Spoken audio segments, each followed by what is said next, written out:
¿Te has preguntado qué pasaría si mañana uno de tus empleados sufre un accidente? En un país con más de 600.000 accidentes laborales al año, la diferencia entre perder el control de tu empresa o salir adelante está en conocer los riesgos y saber cómo anticiparte. Hoy en Directivos Seguros vamos a explicarte con detalle lo que de verdad importa, desde obligaciones legales que muchos pasan por alto hasta los secretos de los seguros que pueden salvar tu negocio. Tenemos con nosotros a José Luis Carrera, abogado y socio director en Constitución Abogados. Y, como no, Fernando Cordón, principal anfitrión de este podcast, que es CEO de Cordón Seguros. Hoy tenemos con nosotros a José Luis Carrera, abogado y socio director en Constitución Abogados, y a Fernando Cordón, principal anfitrión de este podcast y CEO de Cordón Seguros. ¿Qué tal? Bienvenidos. ¿Qué tal, José Luis? Un placer tenerte en el podcast. Buenos días a todos. Buenos días, José Luis. Buenos días, David. Seguro que la audiencia ya es expectante de conocer, ¿no? Estos riesgos, ¿no? que conllevan los accidentes laborables. Y es que realmente hay mucho en juego y es en lo que queremos profundizar hoy especialmente con José Luis. Mira, nos gusta ir muy directos al grano en este podcast. Así que te voy a hacer una pregunta ya muy concreta. ¿Qué es legalmente un accidente de trabajo y qué tipo de situaciones, según la ley, pueden sorprender a un empresario?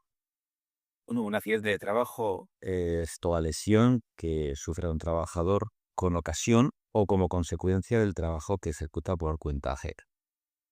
Eso que es genérico incluye, pues es lo que todos podemos entender, ¿no? Que es un accidente dentro del ámbito de la empresa, el ámbito del trabajo, pero hay otras circunstancias que también se consideran accidente de trabajo. Por ejemplo, el accidente in itinere, cuando se va o se regresa del puesto de trabajo. Pero también cuando se produce un infarto o un ictus dentro del centro de trabajo. Se está considerando directamente como accidente de trabajo. O incluso un accidente en una comida de la empresa, un viaje de trabajo, y se plantea incluso qué pasa con el teletrabajo y si un accidente durante el teletrabajo se considera accidente laboral o no. Y también se considera accidente de trabajo las enfermedades en que se contrae el trabajador con motivo de la realización de su trabajo. Una vez que se produce un accidente laboral, hay unas consecuencias en muchos aspectos, tanto en la retribución del trabajador como en posibles responsabilidades de la empresa, dependerá de la gravedad del accidente, etc. ¿Y qué responsabilidades legales tiene una empresa si hay un accidente laboral? ¿Cómo podemos los empresarios minimizar riesgos jurídicos ante ellos? Partimos de la base de que hay responsabilidad de la empresa cuando hay una infracción de la seguridad. Tenemos un primer tipo de responsabilidades frente al propio trabajador, que sería, por una parte, una responsabilidad penal por infracción de una medida de seguridad, que eso es un delito cuando hay lesiones en el trabajador. También habría una responsabilidad civil, que esto puede ventilar en el ámbito de lo laboral, en los juzgados de lo social. Y allí la responsabilidad de la empresa es casi objetiva. O sea, es muy difícil librarse de responsabilidad económica. Y luego hay otras dos responsabilidades que son bastante relevantes. La primera sería el procedimiento sancionador. O sea, una empresa que infringe una medida de seguridad y que el trabajador sufre un accidente, va a recibir con muchísima probabilidad un acta de infracción del inspector de trabajo, que eso se convertirá en procedimiento sancionador con la sanción correspondiente. Pero también puede haber recargo de prestaciones de la seguridad social, que es que se puede imponer a la empresa un recargo entre el 30 y el 50% todas las prestaciones que vaya a recibir el trabajador como consecuencia del accidente, que puede ser la propia retribución en IT durante la baja, una invalidez parcial, la pensión por invalidez absoluta que cobre por esa infracción de medida de seguridad, por el accidente, sobre toda la pensión que se considere hasta que se jubile, si no puede trabajar, un 30 o un 50% puede imponerse a la empresa y hablamos de mucho dinero. Esos son los tres aspectos principales: responsabilidad frente al trabajador, procedimiento sancionador, riesgo de sanciones y responsabilidad por recargo de prestaciones, que en todo accidente mínimamente grave se van a dar con casi seguridad. Cuando estamos hablando de que en España hay 600.000, lo que nos hace ver muy claro es que cualquier empresa estamos expuestos a ello. Y con lo que nos has comentado, José Luis, vemos que hay, por decirlo así, muchas responsabilidades, muchas casuísticas que deberíamos tener en cuenta y conocer para precisamente no tener riesgos, no tener complicaciones o responsabilidad jurídica. Para esto, Fernando, ¿qué seguros son clave para una empresa y qué no cubren estos seguros? Porque José Luis ha comentado muchas cosas, ¿no? Entonces estaría bien saber, vale, el seguro nos protege, ¿cuál es este seguro que nos protege? Pero ¿de qué no nos protege? Aquí hay dos pólizas que van a dar cobertura a los accidentes. Una es el seguro de convenio colectivo. En el seguro de convenio colectivo sí está marcado, porque hay convenios en los que no se marca ninguna indemnización. Se va a indemnizar al trabajador en función del fallecimiento, invalidez, enfermedad o accidente, un capital asegurado. Haya o no haya responsabilidad de la empresa. Es decir, si en itinere el trabajador sufre un accidente en el autobús y sufre una enfermedad o un fallecimiento, la aseguradora le indemnizará, la empresa le indemnizará a través del seguro que tiene contratado, del seguro de convenio, ¿no? Es un seguro muy económico. Pero hemos de decir que no todas las actividades empresariales tienen obligatoriedad de contratar esa póliza, ese seguro, y no tienen obligación de esa indemnización. Pero por otra parte tenemos el más importante y el más cuantioso, que es la responsabilidad civil por accidentes laborales.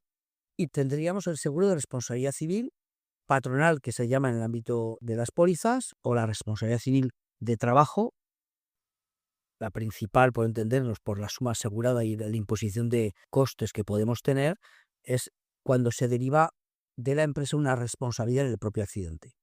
Puede ser de nuestra propia empresa o incluso con nuestros trabajadores, o de nuestra empresa con trabajadores externos que estén trabajando en nuestra propia empresa. Entonces, ahí, dentro de la póliza de la pyme, vamos a tener cubierta la responsabilidad civil derivada de accidentes de trabajo frente a nuestros trabajadores o frente a otros trabajadores con los que estemos interviniendo en nuestra actividad empresarial. Es decir, si yo estoy desplazado en una empresa y se produce un accidente laboral a consecuencia de la intervención de uno de mis trabajadores, mi póliza de responsabilidad civil debe cubrir esa eventualidad, sean mis trabajadores o no. Y entiendo, Fernando, que cuando hablamos del seguro, si hay una parte de incumplimiento por parte de la empresa en lo que tiene que ver con la prevención de riesgos laborales, el seguro puede negar ese pago, ¿no? Esa cobertura. Lo que nunca va a pagar el seguro van a ser las sanciones administrativas. Eso, de momento, no hay póliza que lo cubra, que yo conozca, y lo único que va a indemnizar son los daños a terceros, en este caso a los trabajadores. En función de cómo haya ocurrido esa dejación de las funciones por parte de la empresa, podremos hablar de dolo mala fe y que incluso la aseguradora se niegue al pago, aunque tenga que indemnizar a un tercero y luego repercutir contra el empresario. José Luis, hablando de los incumplimientos que comenta Fernando, ¿cuáles son las acciones más habituales por estos incumplimientos en prevención de riesgos laborales y cuánto pueden afectar a una empresa? Bueno, la última que nos ha llegado es de 20.000 euros. Nos ha llegado hace muy poquito tiempo. Se trata de un accidente bastante grave en una obra en Zaragoza, desmontando una parte de un vehículo, y se ha entendido que no había cumplimiento de la seguridad y se ha iniciado un procedimiento sancionador por estos 20.000 euros. Realmente, lo más relevante, aparte de las sanciones, es el recargo de prestaciones, porque puede ascender a importes muy elevados. Tener en cuenta que si a un trabajador de 40 años le declaran una incapacidad absoluta para el trabajo, se va a capitalizar toda la prestación por incapacidad de batería hasta que se jubile. Es un importe muy elevado que tendrá que pagar a la Seguridad Social. Y sobre ese importe se va a calcular el porcentaje entre el 30 y el 50% que se va a ir a cargo de la empresa. Esa parte es muy grande, más incluso que las sanciones, que tampoco puede ser objeto de seguro. Y en ocasiones este tipo de recargo de prestaciones se lleva por delante a una empresa pequeña o mediana. Yo me pongo en el lugar de una empresa, ¿no? Y creo que una de las cosas que más puede temer un empresario es que haya un accidente grave o incluso mortal en una empresa. Esto evidentemente cuando sucede es un antes y un después. ¿Cuál es el protocolo legal que debe seguir un empresario y cómo puede prepararse, por ejemplo, para una inspección de trabajo en un supuesto de un accidente grave o mortal? Hay unas obligaciones inmediatas por parte del empresario, del personal de la empresa. En primer lugar, es atender al trabajador. Un accidente grave requiere que sea trasladado cuanto antes a un centro hospitalario y eso es una obligación de quien tiene al lado. Además, hay una obligación de comunicación del accidente grave, muy grave, a la autoridad laboral en el plazo de 24 horas. No se puede alterar el lugar del accidente o pueda iniciarse la investigación correspondiente. El inspector de trabajo acudirá muy probablemente al centro de trabajo, se entrevistará con trabajadores, con el propio lesionado cuando pueda y solicitará a la empresa todo tipo de documentación relacionada con las relaciones laborales, con el plan de prevención, etcétera. Hablará con los responsables de la empresa que tengan que ver con prevención de riesgos. Si la empresa es pequeña, hablará con el administrador porque entendemos que que asume esa obligación. Y además hay una obligación de hacer una investigación interna. Y en las empresas grandes que tienen un responsable de riesgos laborales, la va a hacer la empresa, y las empresas pequeñas que tienen que estar realizado el servicio, pues lo realizará cualquier empresa prestadora de servicios de prevención, ¿no? Visto todas estas obligaciones, se hace muy importante tener asesoramiento jurídico desde el primer momento. Fernando, cuando estamos hablando de este tipo de casos, ¿no? y de otros donde hay un accidente grave, un accidente mortal, el nivel de cumplimiento preventivo, ¿no? de la empresa, el antes de que suceda, tiene que afectar también al coste, ¿no? y a la cobertura del seguro. Es decir, si eres una empresa que realmente estás preocupada por tus trabajadores y estás esforzándote porque las medidas de seguridad, ¿no? el cumplir con toda la política de riesgos laborales, pues será mejor visto que una empresa que solo tome un poco más a la ligera.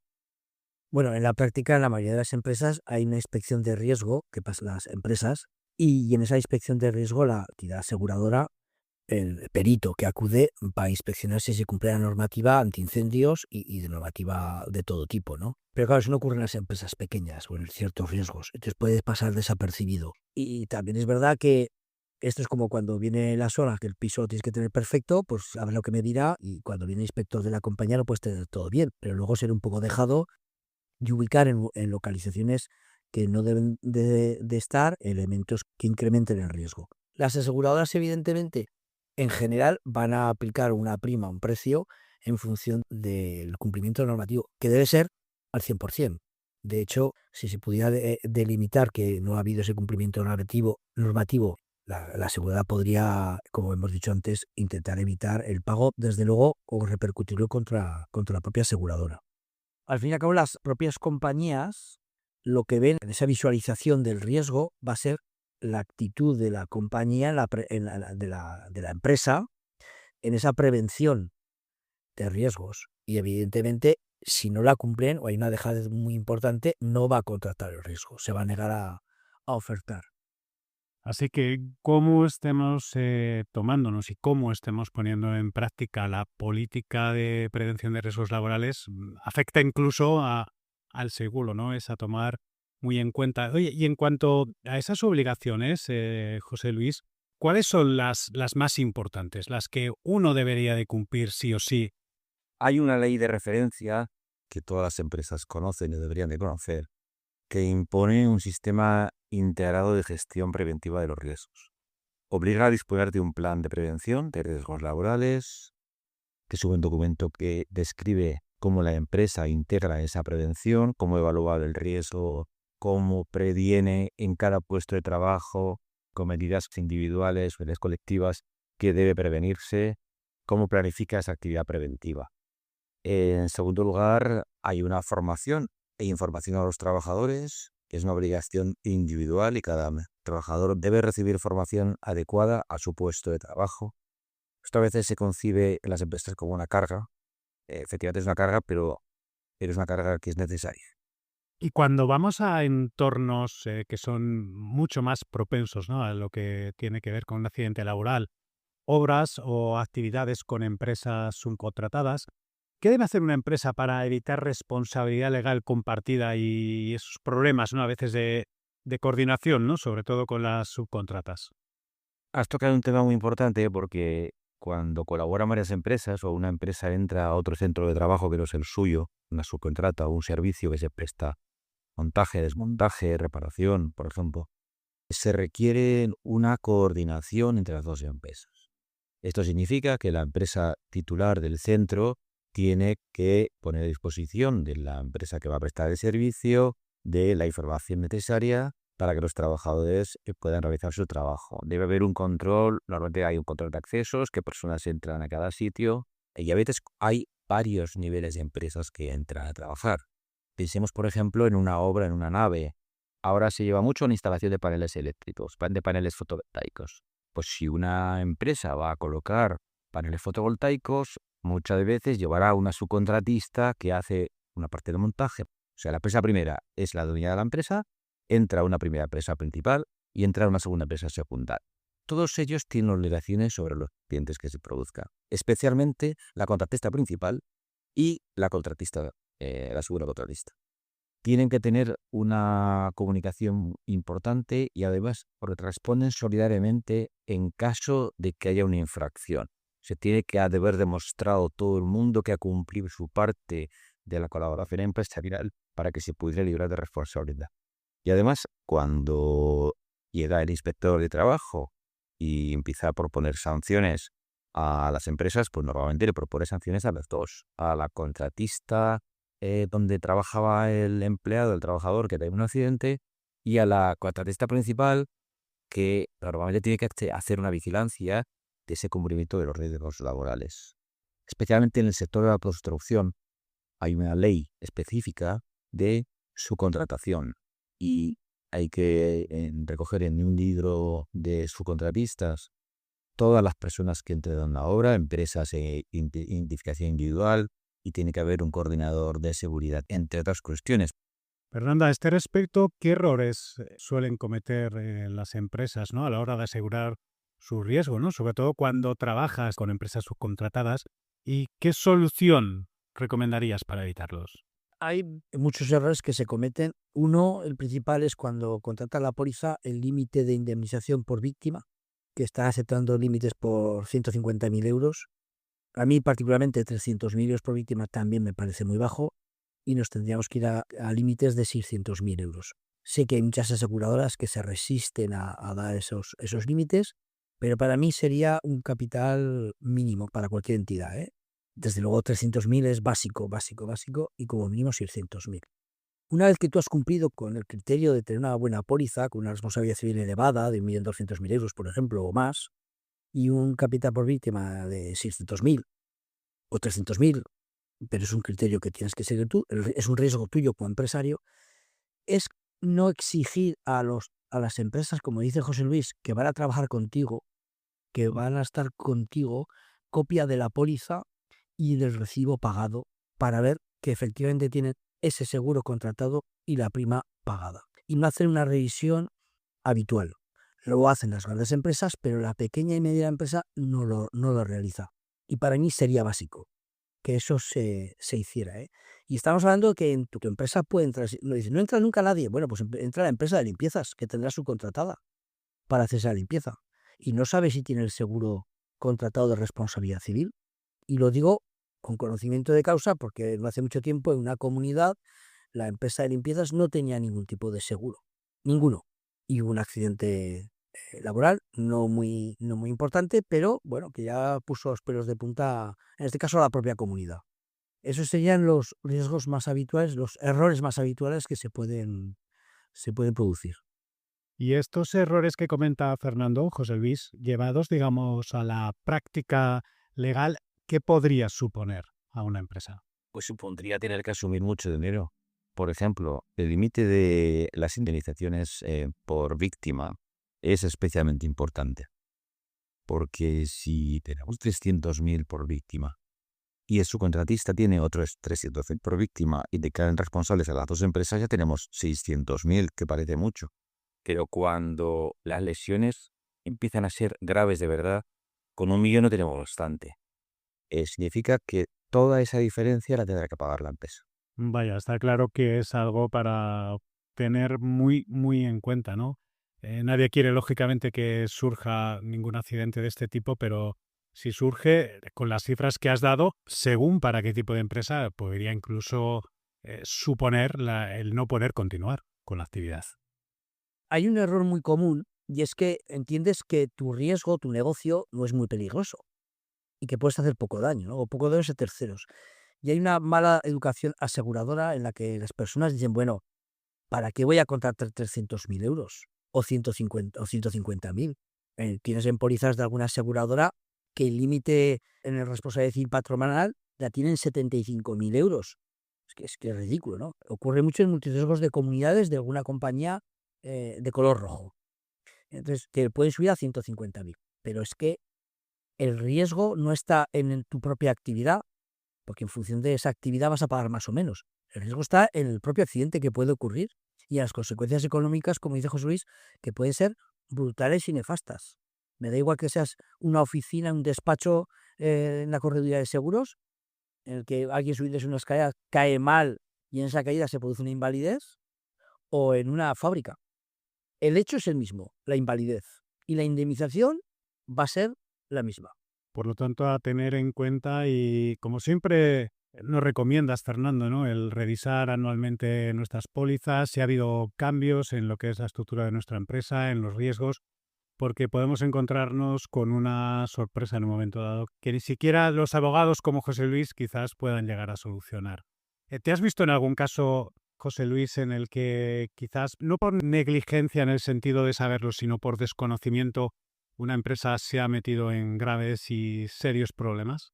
Pues hay circunstancias que pueden darse perfectamente. Pensemos, por ejemplo, cuando hay dos empresas que estén involucradas, el recargo de prestaciones se puede compartir entre las dos. ¿Qué pasa si una entra en concurso? Que la tostada se le viene a la otra. Quiere decir que si una de las dos empresas entra en concurso, el total de esa reclamación, de esa deuda, pasa al otro. Cuando hay varias empresas involucradas a las que les condenan al pago de prestaciones, pues digamos que se lo reparten entre ellas, ¿no? Ese 30 o 50% del total de prestaciones del trabajador. Pero ¿qué pasa cuando una entra en concurso? Será la otra la que tenga que asumir todo. Por lo tanto, tiene más posibilidades de que se lleve por delante, de que tenga que cerrar directamente. O presentar un concurso y se compromete la viabilidad. A tomar muy en cuenta los detalles que estáis comentando. Si tuvierais que dar un consejo práctico cada uno, ¿qué debe hacer un empresario mañana mismo para estar más seguro y tranquilo frente a los riesgos, por un lado laborales y también a los riesgos legales que estos entrañan? Lo primero sería darle una importancia real, porque todavía existe la mentalidad en muchos empresarios directivos de que la prevención de riesgos laborales es auténtica carga, un papeleo superficial que os hace preguntas de gestiones, etcétera, etcétera, etcétera. Hay que pasar esa mentalidad antigua que esto es solo un papeleo, porque realmente es papeleo, pero que previene accidentes. Bueno, bajo mi punto de vista, que es el de José Luis, primero el cumplimiento normativo, estar al día, evidentemente, y luego revisar las pólizas y, como hemos dicho antes, revisar las pólizas de las personas con las que vas a convivir en el trabajo, ¿no? Que por una mala acción, una mala decisión de un tercer empresario no sea perjudicado tu negocio, cuando tú lo tenías todo bien.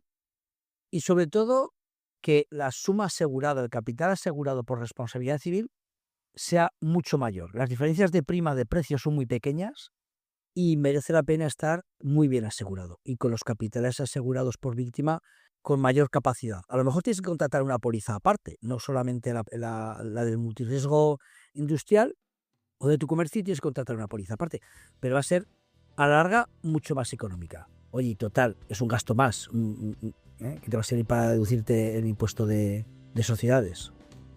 Bueno, lo que está claro que la prevención y el seguro pues, son aliados que no solo evitan problemas legales y económicos, sino que también nos dan control real sobre el destino de nuestra empresa. Muy interesante todos los aspectos que habéis contado y muchas gracias, José Luis y Fernando, por haber compartido vuestra experiencia en el podcast. Gracias igualmente por la posibilidad de compartirlo con vosotros. Gracias, José Luis, gracias, David, y gracias a nuestros oyentes. Recuerda, quien se anticipa lidera. Protege a tu equipo y a tu negocio, porque tu tranquilidad y tu futuro están en tus manos. Nos escuchamos en el próximo episodio de Directivos Seguros. Gracias por escuchar Directivos Seguros. Puedes escuchar todos los episodios en cordonseguros.es, en cexecutives.net y en las principales plataformas de podcasting.